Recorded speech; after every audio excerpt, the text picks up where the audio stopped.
Fala galera, tudo bom? Aqui quem tá falando é o Coreia e este é mais um capítulo do quadro Releitura de Artigos. Os links onde encontrei os criadores dos mesmos estarão sempre na descrição. Chega de enrolação e vamos lá para o conteúdo. Escapando do cartel bancário global. Este conteúdo é uma releitura da palestra feita por Andreas Antonopoulos e que está disponível no YouTube. Quem quiser ver o vídeo, que está em inglês, o link estará na descrição. Como chamamos as empresas quando elas fazem um conluio para definir os preços, fazer mudanças no mercado, banir a concorrência, ficar pareados com os reguladores, além de fazer lobby com políticos? Nós chamamos de cartel, correto?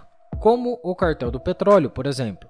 Acredito que muitos já tenham ouvido falar da expressão cartel antes, certo? Mas quantos de vocês já ouviram a expressão cartel bancário? Pois é, não ouvimos esse termo. Não falamos sobre o cartel bancário, nem sobre o cartel de informação. Agora, quantas pessoas da área de TI trabalharam para empresas que possuem o cartel da informação? Particularmente, sendo dessa área, já trabalhei com muitas dessas empresas. Os cartéis são traiçoeiros quando não falamos sobre ele, pois eles não se escondem nas sombras. Pelo contrário, estão à vista de todas as pessoas.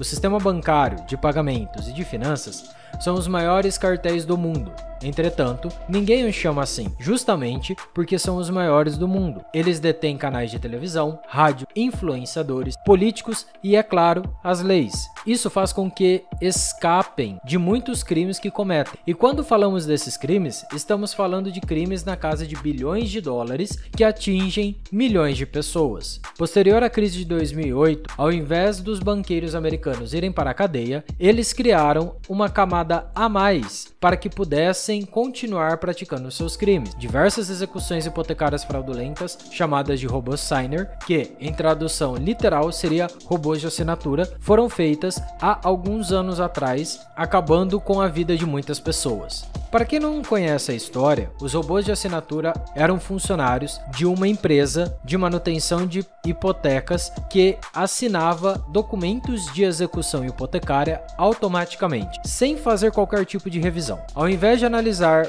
os detalhes individuais de cada contrato, as pessoas presumiam que os papéis estavam corretos e assinavam como se fossem robôs. Em alguns casos, quem assinava era softwares de análise de contratos, que neste caso realmente eram ferramentas automáticas. O escândalo aconteceu no final do ano 2010, envolvendo a GMAC Mortgages. Uma das empresas líderes neste setor tinha o maior robô de assinatura, que era dirigido por um tal de Steven Nukin. Para quem não sabe, ao invés dele estar atrás das grades cumprindo pena pelo seu desserviço, atualmente é secretário do Tesouro Nacional dos Estados Unidos. Ele conseguiu fechar um acordo com o Estado, não foi responsabilizado por nada do que fez e ainda conseguiu um emprego confortável. Aparentemente, tudo que havia feito foi apenas um mal entendido de sua parte. Apesar de todos os problemas que ele criou para milhares de famílias americanas, atualmente possui proteção de nível máximo, que seria algo próximo à nossa imunidade parlamentar. Esse é o modus operandi dos cartéis. Primeiro conquistam o mercado, depois fazem conluio com os reguladores, que obviamente são criados para proteger os consumidores. A parte boa de morar no Brasil é essa. Já sabemos que todos os agentes reguladores mantêm afastada a concorrência, os produtos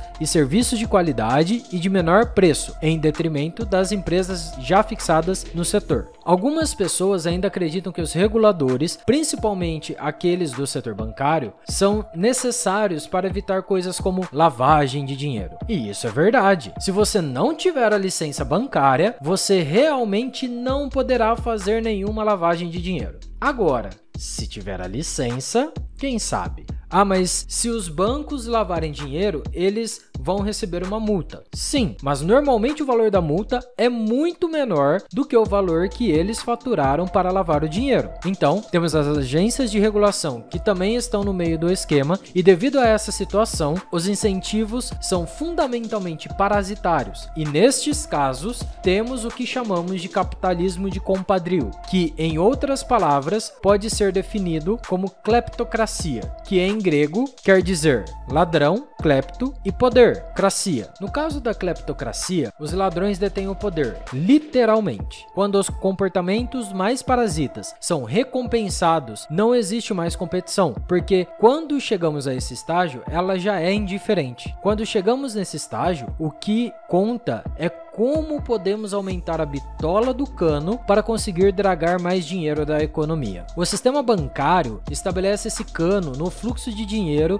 da seguinte forma: você encontra um setor que necessita de um intermediário. Depois, como está aparelhado a vários congressistas, pede a eles para que redijam uma lei que obriga que todo o setor necessite de um intermediário. Mais precisamente, você ou a sua empresa. E é exatamente nesse momento que você cria um cano para extrair seu lucro deste fluxo de dinheiro, que para os americanos se chama comportamento de rent-seeking, ou comportamento de busca de renda, em uma tradução literal. Como se assegurou para conseguir enfiar um cano nesse fluxo de dinheiro, você inicia o processo de retirada desse dinheiro, colocando taxas bem pequenas, algo em torno de 0,5%, pois como o fluxo é gigantesco e em conjunto das reservas fracionárias, isso chegaria facilmente na casa dos bilhões de dólares. O interessante das reservas fracionárias é que se tentasse explicar isso para uma criança de 5 anos, com toda a certeza, ela iria dizer no final que isso parece uma fraude. Entretanto, existe uma grande diferença entre fraude e algo que seja legal. Tudo vai depender de quais políticos estão emparelhados com a empresa para garantir que eles façam isso se tornar legal. O sistema atual cria esse comportamento de rent-seeking, atrapalhando a concorrência, seja comprando-os, criando processos contra eles, ou ainda garantindo que a regulação não abrange essas empresas, fazendo com que elas não consigam entrar nesse ramo. Como dissemos, eles ficam emparelhados com os políticos e reguladores, construindo assim um cartel. Depois, fazem de tudo para que ninguém os chame por este nome. Talvez façam como fizeram nos Estados Unidos, dando o nome de o grande exemplo de capitalismo. O resultado final todo mundo já sabe, mas irei me contentar apenas dizendo que talvez esse modelo não seja o melhor para se administrar uma economia. Mas será que faz diferença ter um monte de gente para competir em um setor como esses? Será que o sistema atual realmente machuca o cidadão médio? Isso realmente importa? Para a maioria das pessoas, em uma economia próspera e semifuncional, como é o caso da situação mundial, isso não importa. Esse é o ponto principal. As pessoas não precisam ficar preocupadas sobre como o sistema funciona. Ao menos, não precisam até que o dinheiro acabe. Isso é algo que o sistema pode nos proporcionar. Podemos utilizá-lo sem precisar saber dos meandros do seu funcionamento. Queremos liberdade para gastar nosso tempo com outras coisas, e não com isso. Queremos uma vida livre para podermos assistir nosso jogo de futebol no final de semana e chegar em casa e poder ligar o Netflix e assistir um filme casual. O problema é quando o dinheiro para de funcionar de uma hora para outra. Aí é que as coisas começam a complicar. De repente, precisará aprender um novo vocabulário. No caso dos Estados Unidos em 2008, as crianças começaram a perguntar para suas avós sobre o que significa a expressão default swap de crédito. As avós, então, respondiam que não sabiam e que era para elas perguntarem para o tio Bob, que é formado em economia. Elas perguntaram e ele também não fazia ideia do que isso significava. Mais da metade das pessoas que trabalhavam nesse setor não sabiam o que swap de crédito significava, muito menos como funcionava ou o que estava escondido por detrás desse magnífico produto, capaz de afundar o mundo em uma recessão. Do nada, as pessoas precisavam saber o que era isso. Afinal, isso foi o motivo por tirar o chão e o teto da cabeça de muitas pessoas. Quando o dinheiro não funciona mais, nada funciona. E neste momento, todo mundo está inscrito coercitivamente em um curso para descobrir de quem é a culpa disso tudo. Neste caso, existem duas histórias que podem ser contadas. Em uma, existiram alguns probleminhas. Algumas coisas fugiram um pouco do controle, fazendo com que as pessoas cometessem alguns erros graves. Mas sabe como é? São apenas pessoas tentando fazer o seu trabalho. No final, a culpa é das pessoas que não leram as letras miúdas com cuidado e não perceberam que no longo prazo estariam pagando mais caro por suas casas. Essas pessoas gananciosas queriam ter sua casa própria e por conta disso, o mercado imobiliário teve esses pequenos probleminhas. Mas não se preocupe, essas pessoas pagaram o preço de sua ganância. Tiveram suas casas tomadas pelos bancos. As instituições financeiras tiveram alguns aportes massivos de dinheiro, que a gente prefere não ficar falando sobre isso. Mas tudo foi consertado. Aprovamos algumas leis aqui e acolá, e isso não vai acontecer novamente. O caso foi realmente pontual. E tudo está ok. 10 anos se passaram e nós voltamos ao que éramos antes. Todo mundo está feliz e a economia está em expansão. E tudo está funcionando como deveria. Essa é a primeira história. A segunda, talvez seja mais familiar para a maioria das pessoas e também para a classe média americana. Eles nos roubaram enquanto estávamos dormindo. Acabaram com nossas economias, fizeram orgias de fraudes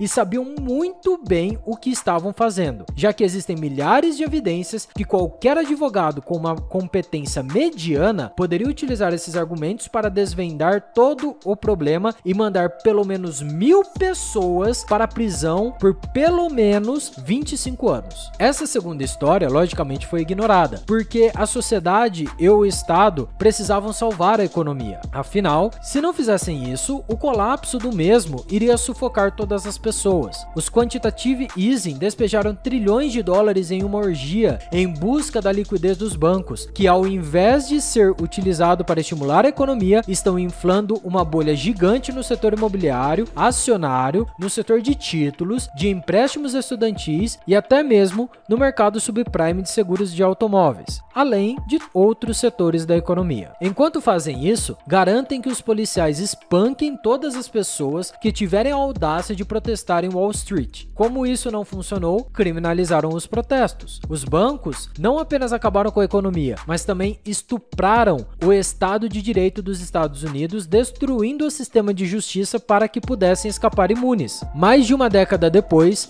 e a América está endividada em mais de 220 trilhões de dólares, uma bolha várias vezes maior do que a de 2008. E o que aconteceu antes vai acontecer cedo ou tarde novamente. Isso porque o sistema é frágil e corrupto. Sua arquitetura recompensa e encoraja esse tipo de comportamento descrito até agora. Um sistema que te dá uma pena menor do que os lucros conseguidos através do crime cometido está te dando imunidade legal para continuar os atos ilícitos. Isso é um sinal forte em um mundo capitalista, dizendo para continuar. Só que desta vez, faça pior. Afinal, podemos aguentar mais uma década. O problema de destruir os pilares de uma sociedade é que as pessoas afetadas cujos meios de subsistência foram talhados começam a ficar irritadas e com ódio. E quando essas emoções afloram, muitas não conseguem direcionar o rancor para o agente causador do problema. Vemos os causadores desses problemas e os governantes apontando para os imigrantes, empresários e empreendedores, dizendo que eles são os responsáveis. Assim, quando vemos coisas como o que aconteceu nos Estados Unidos, como pilhagem de lojas, depredação de patrimônio privado e público, pessoas sendo espancadas nas ruas, temos a certeza de que é o ódio sendo canalizado nas pessoas erradas. Isso é o que acontece quando temos a destruição do Estado de Direito básico das pessoas, criando raiva entre elas, raiva que elas não sabem para quem devem direcionar. Isso culmina em violência, extremismo, intolerância, ódio, um sedento desejo de encontrar alguém para colocar a culpa. Lógico, você não pode colocar o fardo nos verdadeiros culpados, até porque eles estão atrás de grandes muros e cercados por uma segurança armada até os dentes. Além disso, a guilhotina está fora de moda. Apesar deles terem utilizado lá na França, atualmente somos um povo civilizado. Então, o que podemos fazer? Protestar? Isso sempre culminará em violência da polícia, como sempre acontece. Ocupar? A violência também estará lá. Já sei, vamos usar a apatia e não dar a mínima para o que estão fazendo. Vamos dar de ombros, olhar com uma cara de indiferença e despausar o nosso jogo para continuar de onde paramos.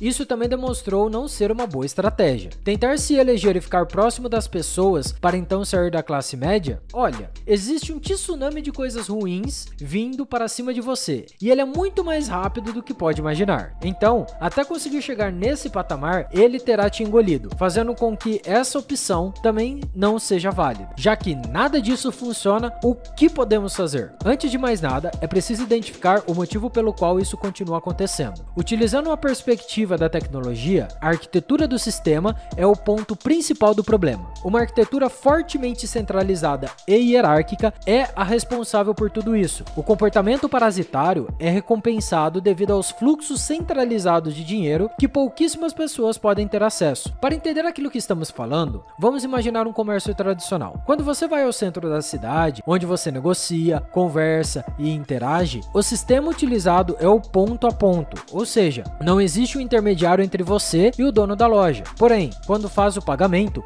o sistema ponto a ponto vira um sistema ponto corporação corporação ponto. Quando utilizamos nosso cartão de crédito, ao menos duas outras entidades estão presentes. Todas as empresas estão com o seu cano puxando o fluxo de dinheiro para elas, fazendo com que a quantia que chega na conta do vendedor seja bem menor. Como alguém pode cogitar que isso é algo funcional? É um absurdo. Além disso, para que as pessoas utilizem cada vez mais esse modelo, é necessário criar uma apatia nas pessoas e dizer que o dinheiro em papel é algo ultrapassado. É importante mostrar para elas que as moedas e cédulas são ruins, porque as pessoas podem usá-las para sonegar impostos. Obviamente que as grandes empresas e aqueles que estão por detrás de tudo isso conseguem sonegar impostos usando advogados e contadores, quando não, escondendo parte do dinheiro advindo de propina nas partes mais profundas do corpo. Mas o vendedor de picolé, esse não pode sonegar. Por isso, devemos erradicar o dinheiro em espécie para que usemos apenas o dinheiro digital. Essa hierarquia e coerção não é apenas venenosa para o sistema comercial e bancário. Esse modelo torna-se um prato cheio para os parasitas, porque a própria arquitetura concentra o poder, criando um sistema de recompensa para esse comportamento parasitário. O mesmo está acontecendo com os cartéis da informação. Alguém,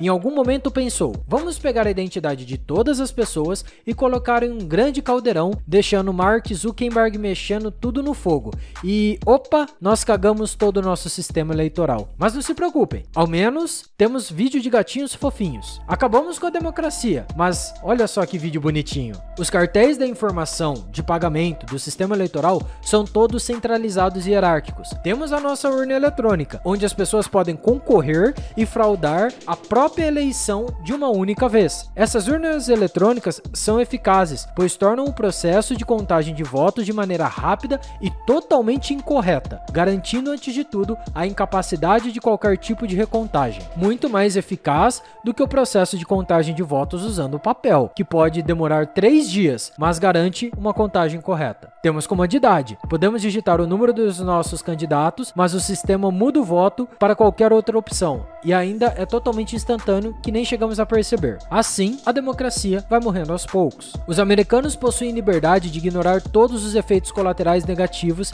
que esse sistema centralizado pode oferecer. Afinal, tem poder para fazer com que os árabes vendam petróleo para os Estados Unidos usando o dólar americano, mantendo as taxas de juros baixas e dando mais garantias para as outras nações poderem comprar seus títulos de tesouro, garantindo que seu estilo de vida permaneça inalterável. Isso dá a ilusão de que tudo continuará a funcionar, permitindo que eles aceitem esse atual comportamento daqueles que estão no topo da hierarquia. Eles não estão em pânico agora. Afinal, 2008 passou e tudo o que aconteceu está consertado. Por isso, não precisam se preocupar. Isso não irá acontecer nos próximos anos e também não será 1000 vezes pior, já que consertaram o problema, não é? Quer dizer, eles acham que consertaram, apesar dos sintomas ainda estarem evidentes, mas isso é de menos. Enquanto os americanos estão discutindo outras coisas que julgam importante, a Argentina está preocupada, porque sua moeda está descendo rala abaixo. O que eles estão vivenciando é o que os americanos vivenciaram, só que os hermanos estão vivendo isso de forma acelerada, porque eles não têm como terceirizar a dívida para o resto do mundo, em troca de petróleo e guerra. As consequências são sentidas no momento em que acontecem os fatos. Ocorreu na Venezuela, aqui no Brasil está acontecendo novamente, está acontecendo na Turquia, na Ucrânia e em vários outros países. Aqui e em todos esses países, quando a pessoa no poder disse que o mercado estava quebrando e a moeda estava em declínio constante, tentaram alegar que o problema não era deles, nem da corrupção sistêmica, muito menos do comportamento parasitário daqueles que estão no poder, sugando a classe média, deixando à míngua a carcaça da economia. Dizem que tudo isso é sabotagem dos estrangeiros, dos chineses, dos empresários, de qualquer um, menos deles. Apesar disso, é seu dever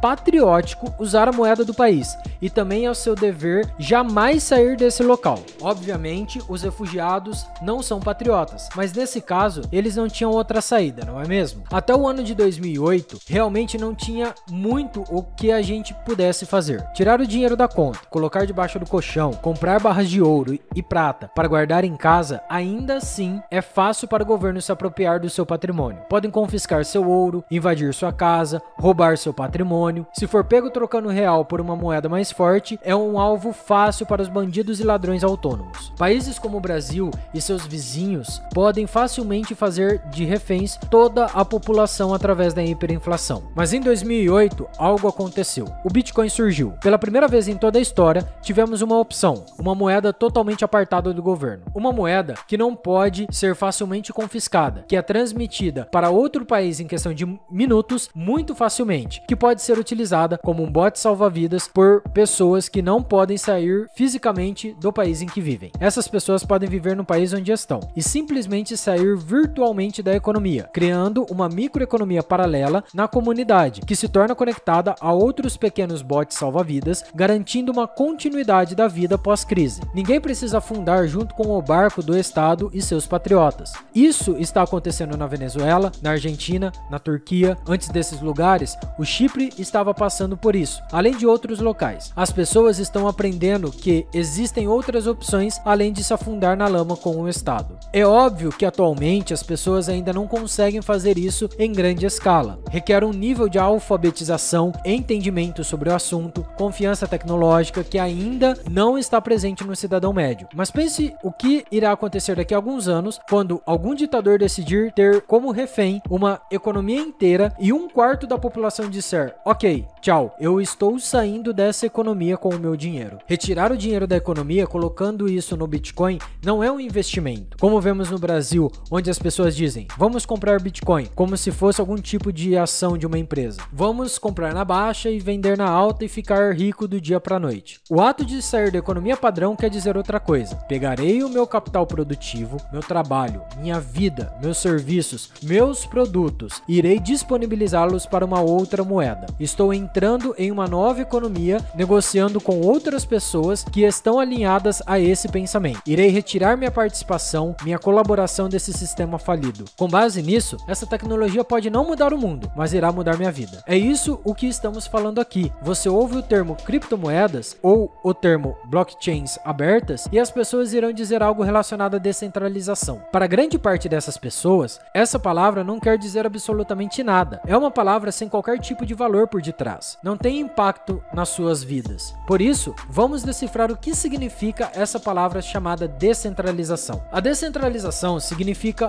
ponto a ponto, peer-to-peer, remoção de intermediários desnecessários. Significa reconectar-se uns aos outros para que possamos interagir, fazer transações, não apenas relacionadas a dinheiro, mas também relacionadas à confiança entre as partes, aquilo que as empresas chamam de governança corporativa, que poderia ser viabilizadas por meio de contratos inteligentes. Podemos fazer tudo isso sem a necessidade de uma terceira parte. E qual é a função dos intermediários? Na maioria dos casos e dos mercados, existem dois objetivos principais para haver um intermediário. Um deles é fornecer uma maneira para que duas partes, como por exemplo, um comprador e um vendedor, possam se envolver em um tipo de transação confiável. Um lugar onde ambas possam se encontrar. O Uber é um excelente exemplo. Os motoristas e os passageiros estão pela rua. O que a empresa faz é oferecer um lugar onde ambos possam se encontrar. Essa é uma boa função, mas que pode ser resolvida utilizando algum tipo de software. O outro motivo pelo qual precisamos de terceiros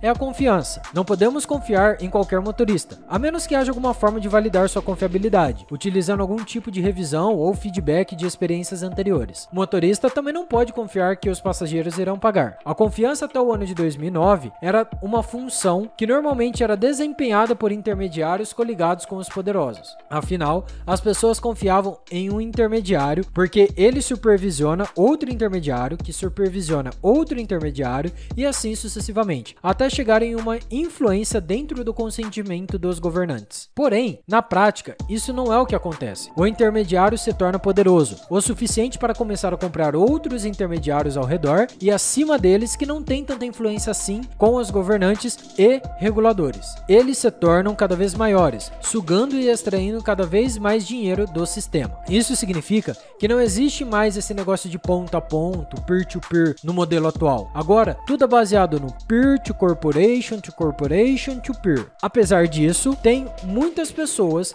que ainda não entenderam o funcionamento do Bitcoin. Tanto que algumas pessoas me perguntam o seguinte: por acaso você faria uma doação em Bitcoin para um mendigo? Você não pode ajudar eles com Bitcoin. Porém, quando as pessoas me perguntam isso, normalmente eu respondo perguntando o seguinte: você pode ajudar um morador de rua com seu cartão de crédito? Muitas pessoas hoje em dia não utilizam mais o dinheiro em espécie. Antigamente precisávamos, caso a gente quisesse comprar alguma coisa em uma barraquinha de um ambulante. Porém, hoje em dia todo mundo passa cartão. Terceirizamos o nosso comércio através desses intermediários. Mas o que esses intermediários fazem? Eles apenas mexem alguns bits na internet. Movemos muitos bits na internet há mais de 25 anos, praticamente de graça, já que o custo é baixíssimo. Como eles têm a pachorra de me cobrar 2% de todas as minhas transações? O Bitcoin foi inventado com a ideia de ser descentralizado, removendo os intermediários. Se você entende um pouquinho do funcionamento da internet, sabe que ela proporcionou uma grande coisa, chamada desintermediação. Preciso colocar um anúncio para vender os meus móveis para alguém na minha cidade. Vou colocar no jornal? Óbvio que não. Vou utilizar uma plataforma que todo mundo usa para vender um produto usado. E foi assim que a indústria do jornal, que existiu por centenas de anos, desde o advento da prensa de Gutenberg, hoje nada mais é que uma concha vazia de entretenimento. Outras indústrias também sofreram com o poderoso efeito da desintermediação. Esse efeito é muito importante porque permite que façamos duas coisas. A primeira é encurtar a distância entre os compradores e os vendedores, removendo todos os pontos de atrito e controle no meio do processo. Isso significa menos custos, velocidade maior de atendimento e maior interação entre ambas as partes, podendo voltar a nos comportarmos como seres humanos que interagem com outros seres humanos. Não precisamos de 3 intermediações no meio do processo. O segundo problema que a desintermediação resolve é o controle. Eles não conseguem mais controlar os envolvidos, muito menos tomarão uma parte do nosso patrimônio. Isso significa que eles não têm mais o controle sobre o que os outros podem ou não podem vender, com quais pessoas, em quais países podem transacionar. Tudo bem, isso seria completamente plausível se essas empresas compartilhassem dos meus princípios morais, mas não, elas não possuem os meus princípios morais, tanto que boa parte daqueles que estão no alto da hierarquia nos Estados Unidos preferem gastar 40% de todo o orçamento nas empresas Lockheed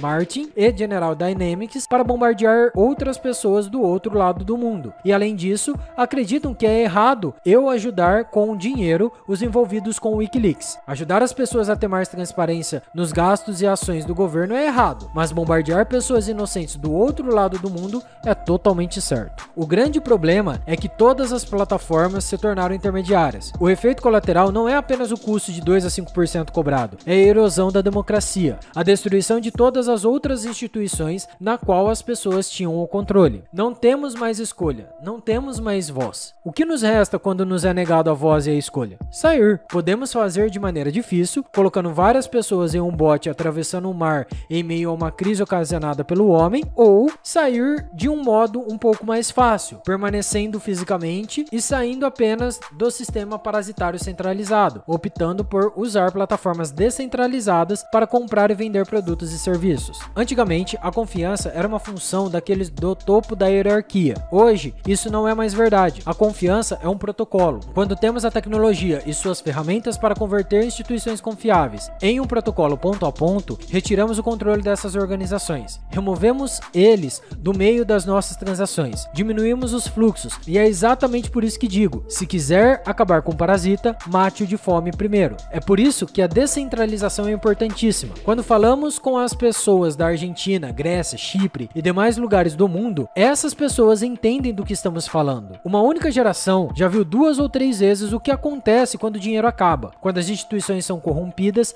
erodidas e finalmente destruídas por esses parasitas. Elas continuam surgindo porque nada mudou na arquitetura base. Se ela continuar sendo uma pirâmide, alguém subirá no seu topo e de lá comandará toda a sociedade. Mudar as pessoas do topo não muda a arquitetura. A corrupção irá fluir para cima. Eles estão apenas fazendo o seu trabalho, que é roubar as pessoas. Mas é preciso salientar uma coisa. coisa, que muitos banqueiros são pessoas boas, apenas estão tentando pagar suas hipotecas. Na verdade, a maioria deles também é escravo de dívidas. O que acontece é que eles estão construindo por impulso uma máquina que só se move em uma direção, sem orientação moral nenhuma. Até porque é uma empresa, ela não tem moral, ou seja, ela não é imoral, ela é amoral. Uma empresa normalmente se pergunta: como podemos aumentar a nossa margem de lucro? Talvez vendendo uma tecnologia de reconhecimento facial para policiais que podem fazer como o Departamento de Polícia de Auckland, que matou vários dos seus cidadãos, mesmo estando desarmados. As pessoas envolvidas nesse modelo não são pessoas ruins, afinal, estão apenas se movendo para onde o dinheiro está fluindo. Reconhecimento facial,